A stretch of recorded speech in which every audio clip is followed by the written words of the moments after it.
I asked her, I said, so if I do this, can you guarantee me that I'm not going to get cancer again? And she said, no. People really don't realize this innate ability of healing that we have when it comes to mind, body, and spirit. If chemotherapy and radiation is the way of eradicating cancer, why does it keep coming back?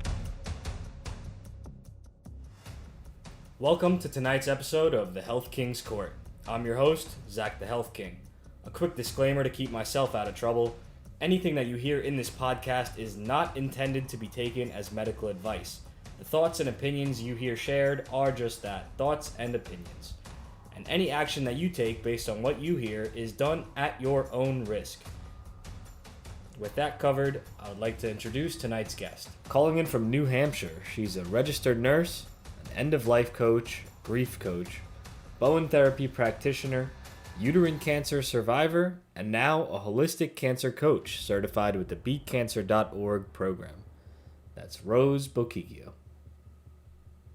Rose, how are you doing today? I'm doing good, Zach. Thank you. How are Oh, you? fantastic. Good. Good. So, Rose, we've met a lot. You participate in our weekly calls very frequently, and that's wonderful. But I've never really gotten to know your specific coaching journey. So I guess we could begin there. And what brought you to want to be a coach in the first place?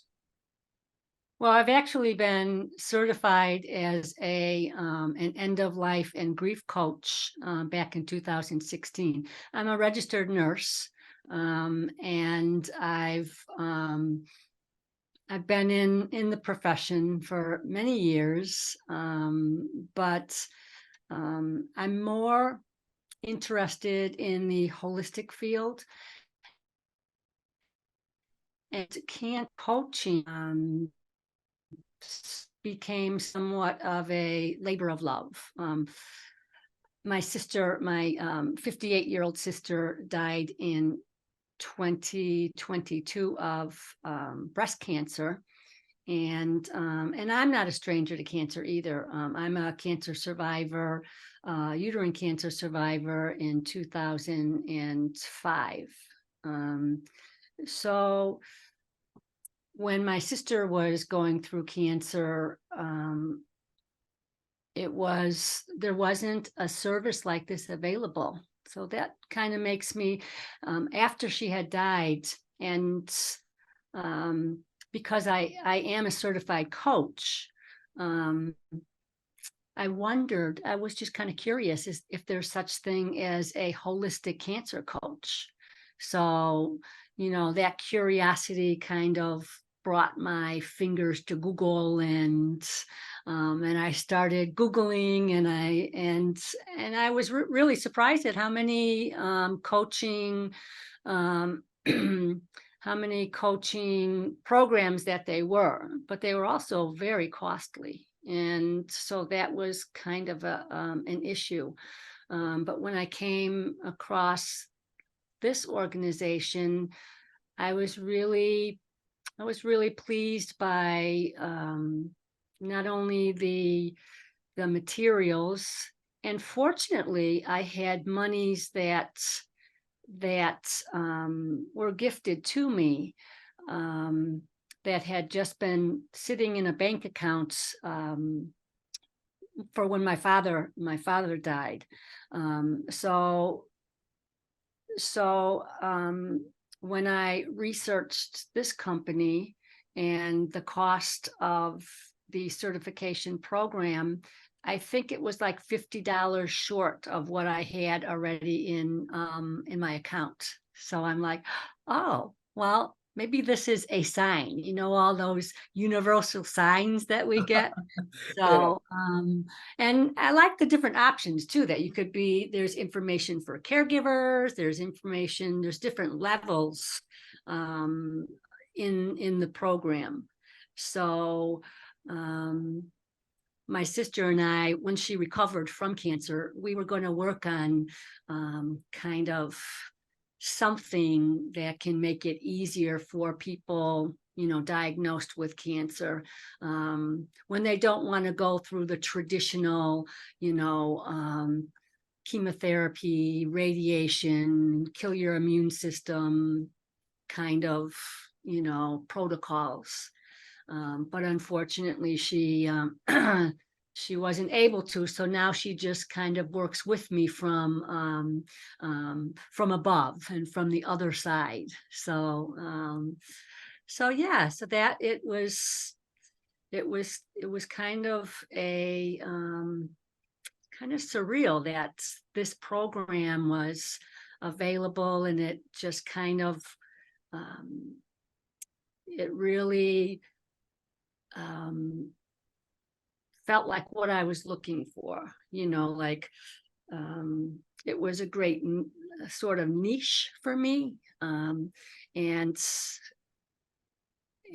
as a nurse, I've always been coaching. We always, in the caregiver profession, we always are coaching in a way, So, but yeah, so I kept going. I did get certified, and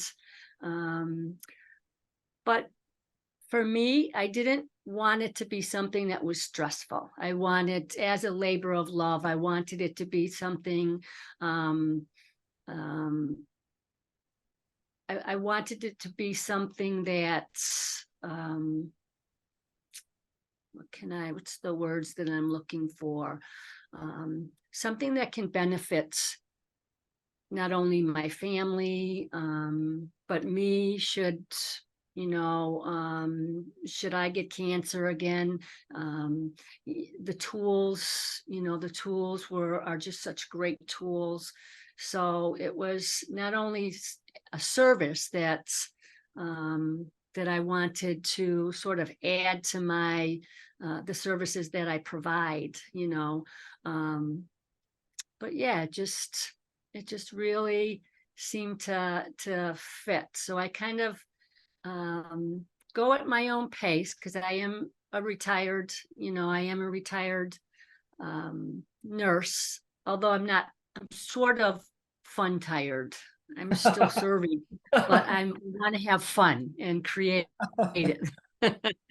Yeah, and that's good, and that's something you see a lot, right? Because we as humans, we got to be working on something, right? Otherwise, it's boring. Yes, There's only so much cake exactly. to eat. There's only so much cruises you could take. Yeah, it's a beautiful thing that you've decided to spend really your entire life, it seems like, dedicating to helping people. And that's a really common thing that we see amongst our coaches. We of course have a lot of registered nurses that are coaches that I've met, but uniquely, you're the first, and perhaps there's others. You're the first one that's mentioned that you're also an end of life and grief coach. Yes. That's very interesting. Can you talk about? I mean, maybe the how has that helped you also be a cancer coach, or what brought you to that career itself? Well, end of life for some people are like, I don't want to even think about it, but for me, end of life is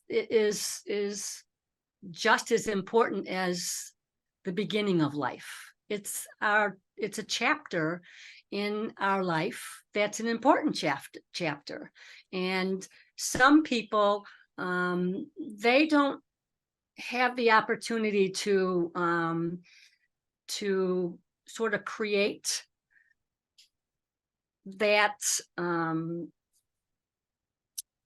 what's the word that I'm looking for?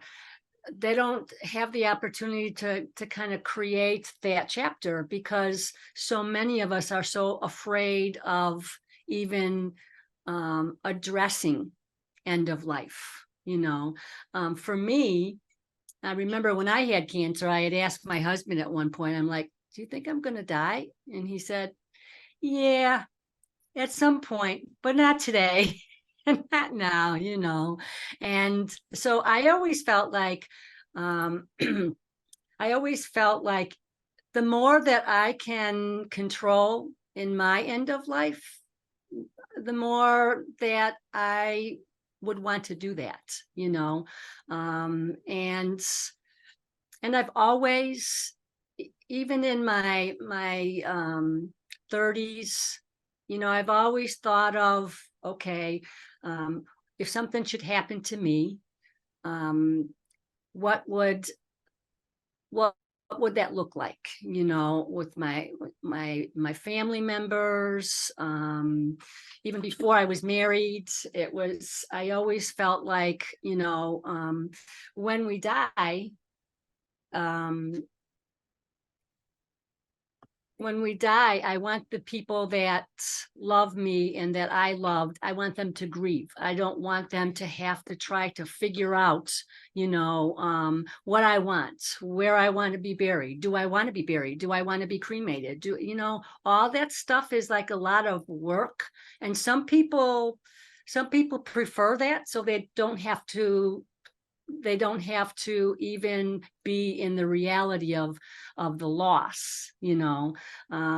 But for me, I just always felt like, I want to have, it's real, and I want to have as much control as possible, and I want my loved ones to grieve. And so many people feel like that, but they don't know how to talk about it, and they don't, and it's, and especially with family members, it's just hard to talk about it. And in 2016, I was actually certified as a a minister, and um, so that it just, at that time in my life, it just felt like, oh, I was very curious about the end of life coaching and grief coaching, and went through that certification process. And I also realized too that as a nurse, a lot of my caregiving was with older people and end of life. So it just kind of, fit in. But there's so much grief going on. A lot of times people don't realize it, even retirement, and, with so much in life, loss and grief is just so, what's the word I'm looking for? It's there. You can't, you So can't ignore. I really like your overall theme that it sounds like you took to approach that coaching as well, in that you promote empowerment. Instead of just brushing things aside, it seems that you're really a proponent of someone just taking responsibility for themselves and really just grabbing life for what it's worth, and choosing their outcome.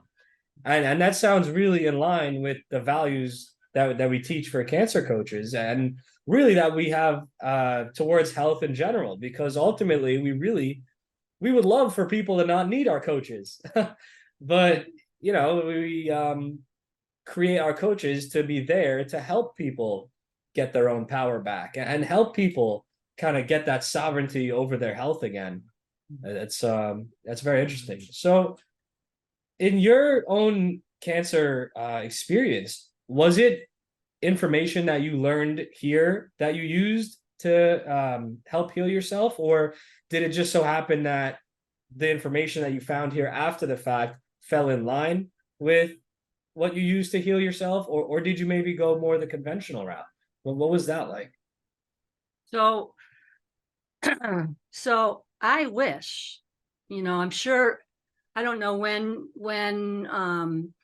Beat Cancer, I forget when it started, but in 2005, I knew nothing about this program. And I wish I did, because I might have gone a different path. I was very fortunate in that I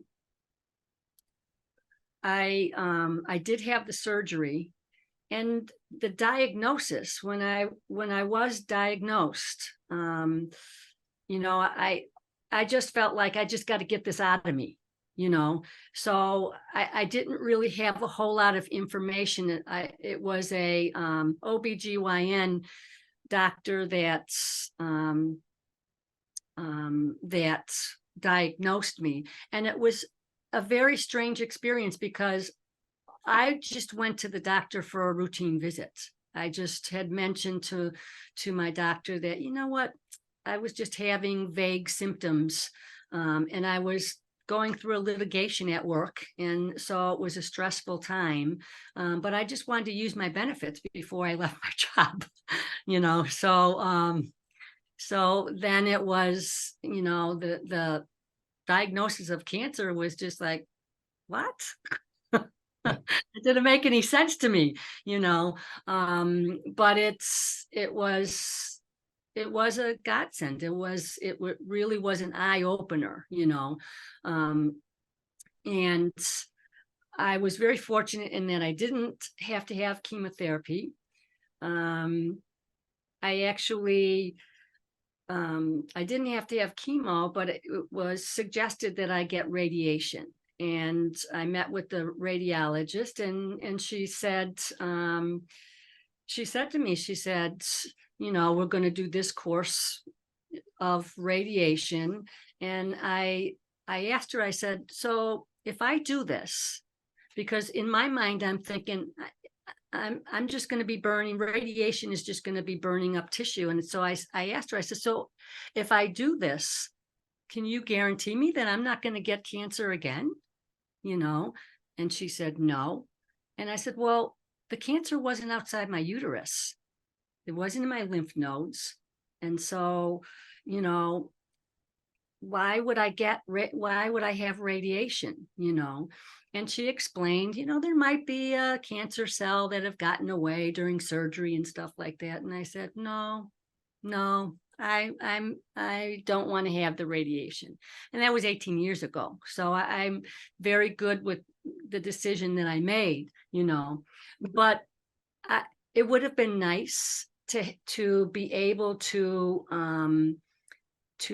have a coach that I could have talked to when I got the diagnosis, and someone that might have had other, information on other options, so I'm glad that I made the decisions that I made, but it would have been nice if I knew that there was this kind of an organization. Yeah.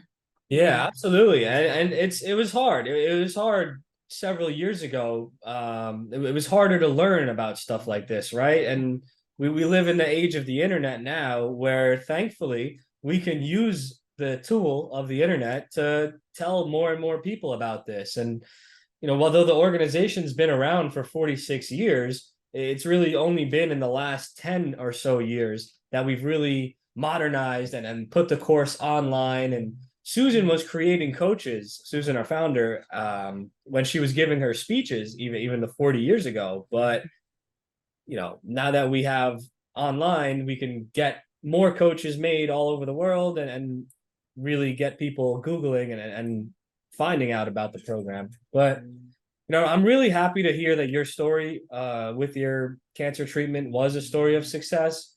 It just sounds like they were kind of giving you what they give everyone of like, oh, this might not apply to you, but here, we'll sell it to you anyway.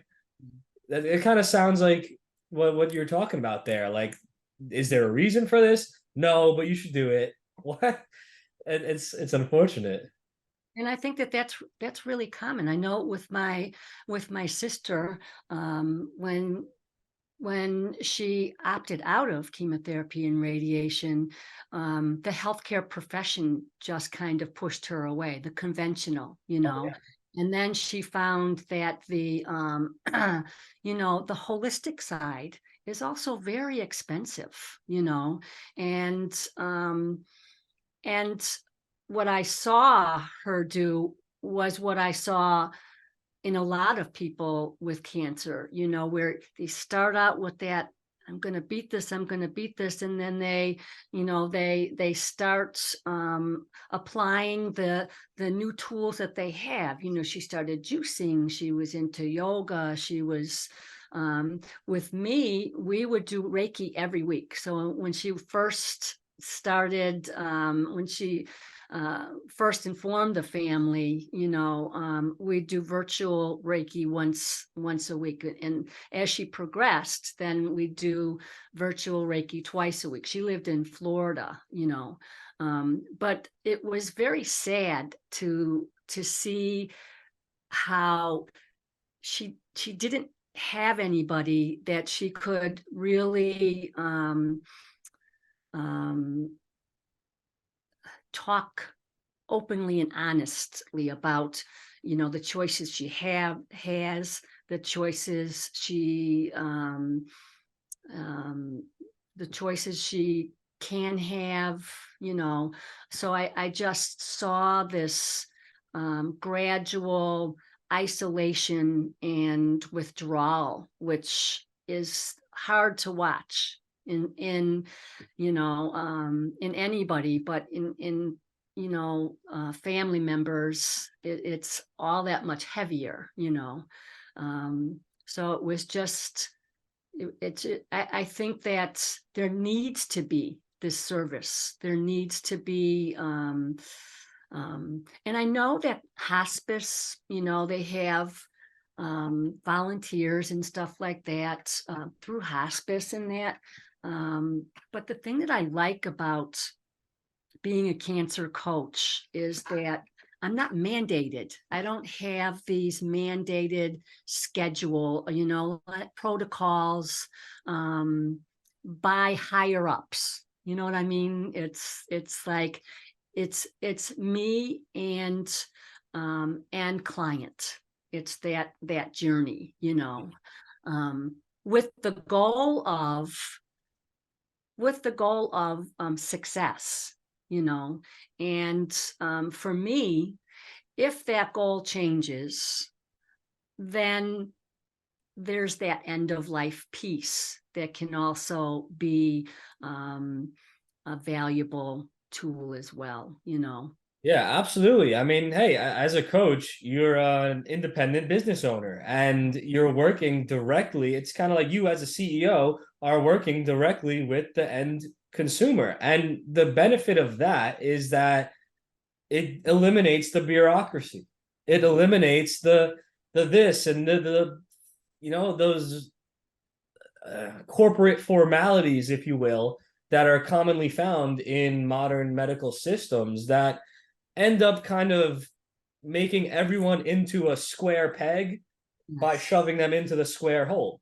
But, some people are triangle pegs, some people are circle pegs, but if they have a board full of square pegs and that's what they're trained to do and that's all they're allowed to do, then yeah, they have to try and shove everyone into that one hole. And for some people, it might work for them. And some people, it's absolutely not the right way to go and can unfortunately be detrimental.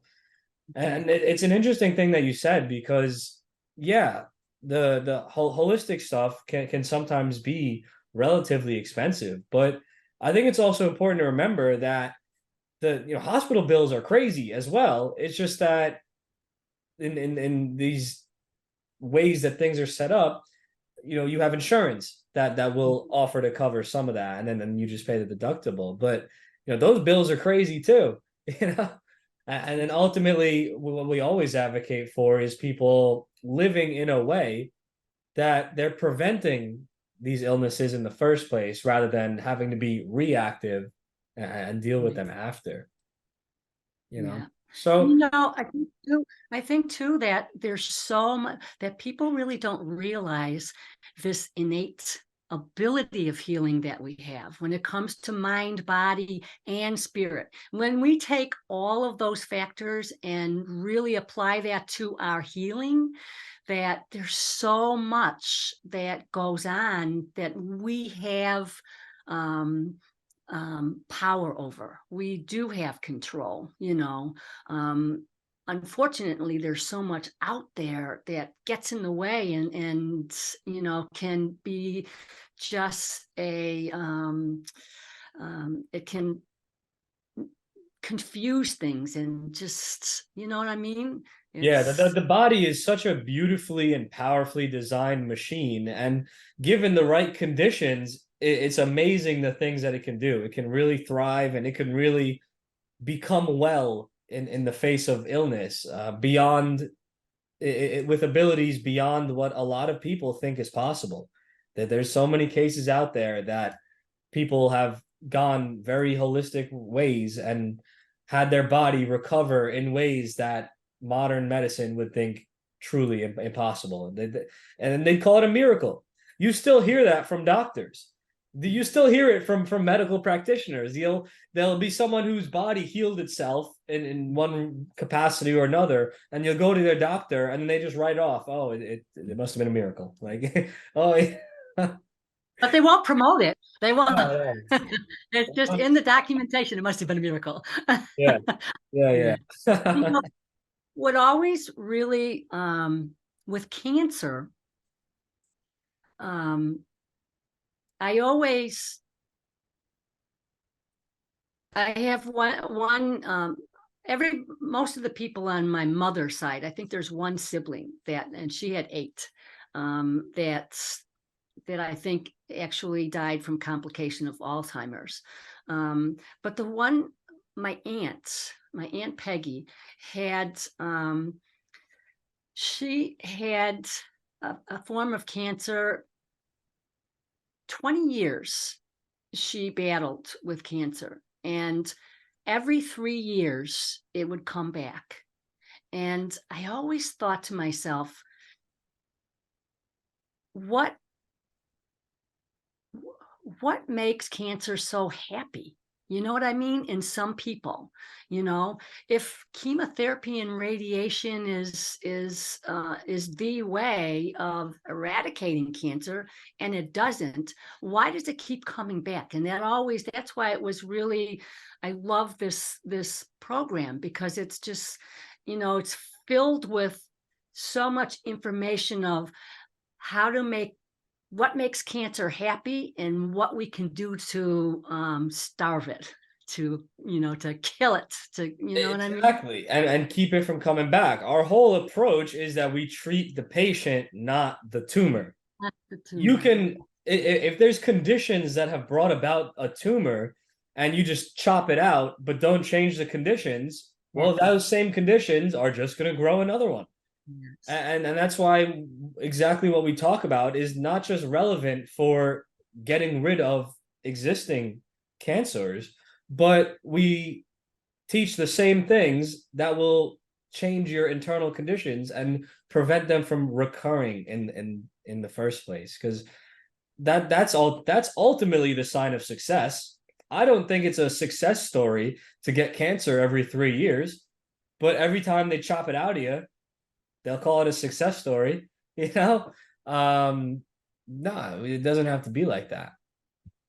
So I'm interested to know, because the more I meet our coaches, the more I learn about different ways that coaches are working with patients. So if you wouldn't mind, I would love to hear the process.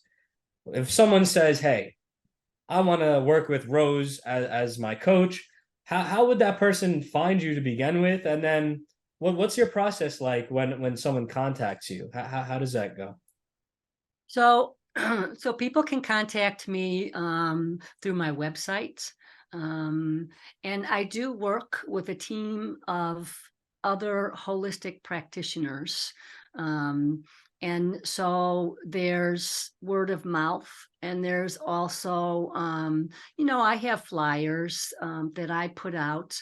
I'm I I'm not a big um, I'm not a big social media um, guru, but at 65 years old, I'm willing to learn, um, and I so so when I get established on social media, that might be an avenue to connect with me as well.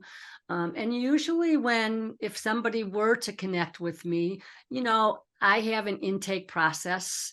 There's a form that I may send out to somebody to just kind of fill out that form and get it back to me. And and then we would schedule either a virtual for somebody that is not local, or if somebody is local, then we'd schedule a time to sit down and just kind of go through what's going on, what's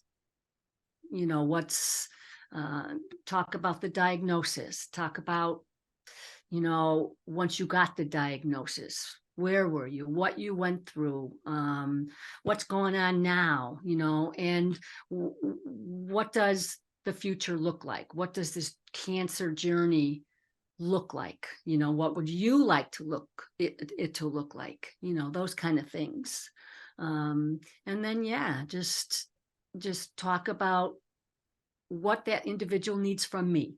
How can my service benefit that individual? What kind of relationship do we want to have? Yeah. So you Mm. really tailor it to the specific person, and so you're working with them through either in-person meetings, online meetings, and a variety of the two. Is there any specific niche of cancer that you work with, or are you willing to work with really anyone? Do you work with men and women, or any sort of cancer? Yeah. I No, I don't have a specific niche, and I kind of let the universe guide people to me. Yeah. So um, I like s- involving it all. If someone, there's no good cancer or bad cancer. It's, what I mean? I don't mind sitting down with somebody that's newly diagnosed, repeated diagnosed, somebody that doesn't want to get cancer again, yeah, whatever comes my way, yeah, I'm open to it.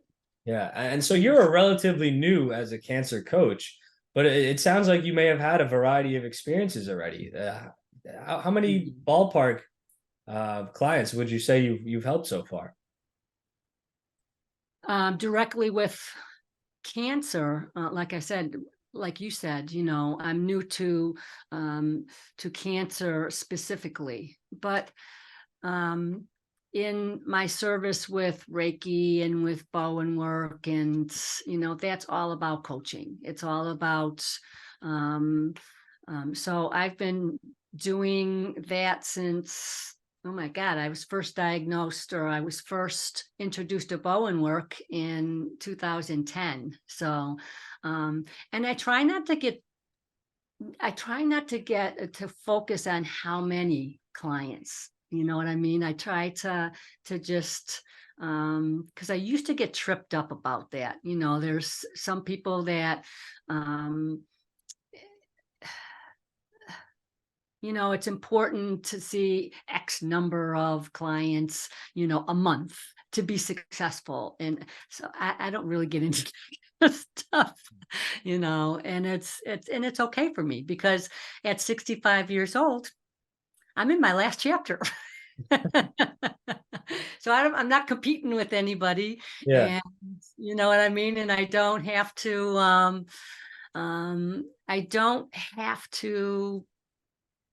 I don't have to do anything. That's the thing. I don't have to do Yeah. anything anymore. Hey, well, there's certainly something to be said for someone in a service industry focusing on quality over quantity, Yes. because that's where the real value is, isn't it? It is. It is. Um, and that's the whole thing um, if the service that I can give benefits the individual, then that's what's important, and that helps, that satisfies me, So that's why I leave it up to the universe. Yep. The universe is a better boss to me. They never judge me.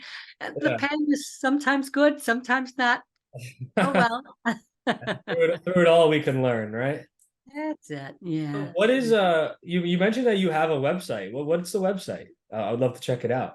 So the website is www.compasswell.org or .com, and actually the website is new. I had a website that I had through GoDaddy years ago, but I just had this, the one that I have now, was just, I just started or opened this one up about, when was it?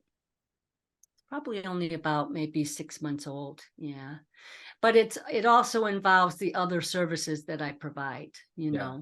Um, so, but I also, and it's also not done yet. It's not completed yet either. So Always a work in progress. yes, it's evolving as well. Yeah. But I can be contacted through that website. So that's good. Yeah, absolutely. I'm checking it out now. So you said it's both compasswell.org and .com? Yeah. Yeah. Yeah. So, So what do you see as a cancer success story? Like what to you would you define as like a success story? um, for me, the success has already started. It's already, it started with me, finding you, deciding, do I want to provide the service, and moving through the, moving forward, in creating a platform for it. And so for me, the success would be, just giving my best service to whoever comes my way. Yeah. That's amazing. Yeah. What would you say to someone who is considering becoming a coach or of a cancer coach or a coach like you are as well? I would direct them to you. Yeah. I It's would say, not welcome. to be a Yes, sales we plug. need it. Yeah. Not meant to be a sales plug, but that's great advice as well. I would say, and I have said that. I've talked to a couple of people that are like, oh, that sounds like that sounds like a great service. And I Yeah. just direct them to you because, like I said, there are other programs, but I really feel connected to this program, and I like the values, and I like the tools, the education. It's just, and just the variety, the I like the fact that, that coaches can work with coaches. I like the fact that there's weekly meetings for coaches, and that there's weekly meetings for people with cancer to meet coaches. It's just a very active and, um, um, working model that I think it's just such a valuable, program. I never met Susan, but I'd like to. Yeah. And, yeah. Now, as someone who's been in the field for so long of caretaking or caregiving, coaching type roles, is there something that you think you can describe about yourself that's allowed you to do it for so long? Because a lot of people might get burnt out, or a lot of people might find that it's not for them, or they might just struggle to work with that kind of work. And as someone who's been thriving in it for so long, and you really seem like overall you radiate happiness in the face of it all. Is there some sort of advice in that realm that you'd give to someone that what how you can be successful for so long? Yeah, we have to take care of ourselves first. We can't coach other people if we're a mess. We can't, um, We just can't. We can't care for other people if we're broken, and if we're not going to, we have to walk the walk if we're going to talk the talk. It's just that way. We will, when you're in the caregiving profession, you do get overwhelmed. You do get, it can take its toll on you, but we have to be our best caregivers first, so that we can take care of other people, and sometimes it is hard, and that's why it's good that there is coaches, that there's support available. And I'm not the kind of person that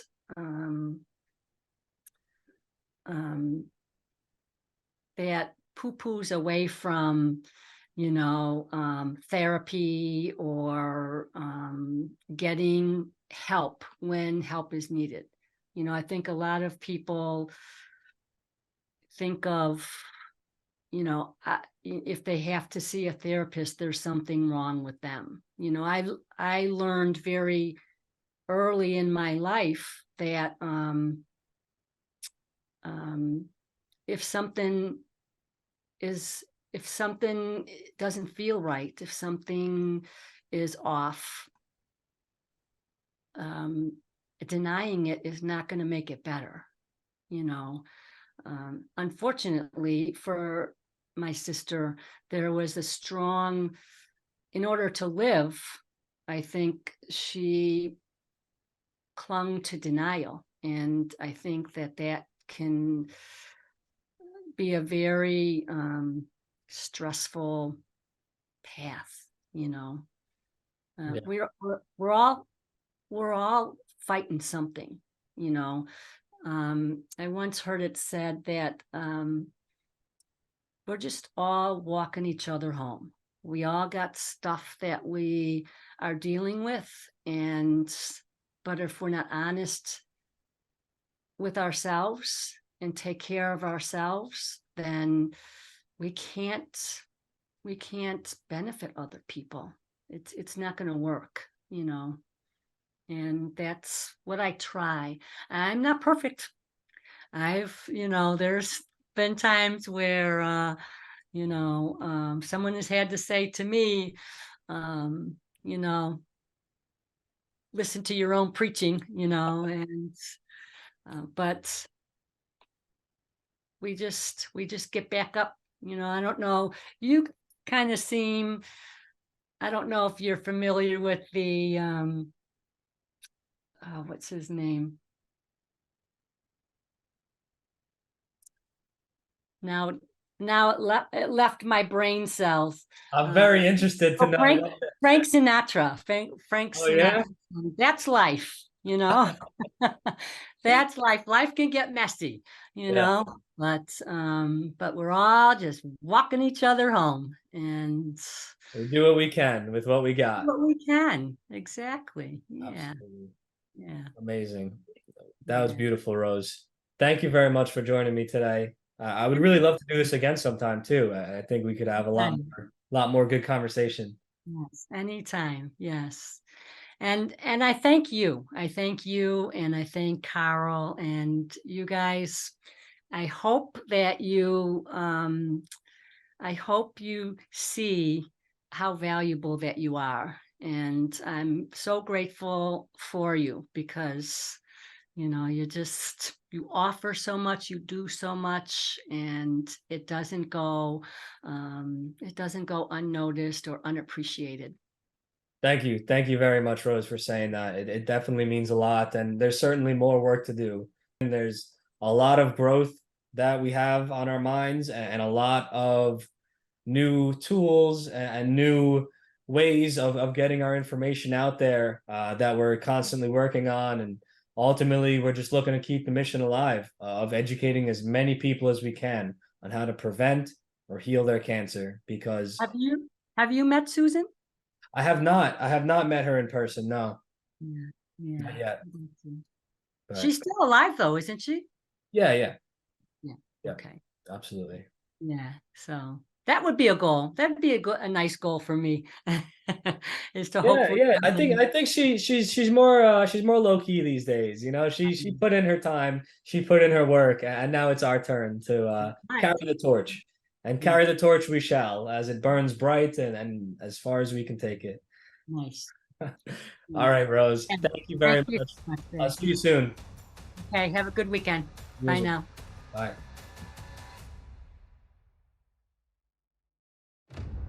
Today's guest was a cancer coach certified with the beatcancer.org online education and certification program. Whether you're a patient with cancer yourself, a caregiver of someone with cancer, a medical professional, you want to become a cancer coach, or simply interested in learning about science backed methods of battling or preventing cancer, the beatcancer.org online course and community is a fantastic place to start or continue your education in holistic health and wellness. You can find the link in the description of whatever platform you're on, or go to beatcancer.org and click Become a Coach. Use promo code ZAK for a discount on your purchase. That's ZAK for a discount on your purchase of the online course.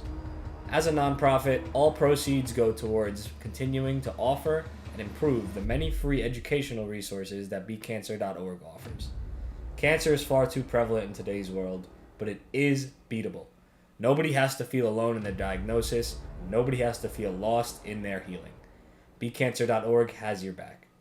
We've got hundreds of coaches all around the world, so do not hesitate to get the help that you need and the help that you deserve. Take your power back and remember that you can beat cancer.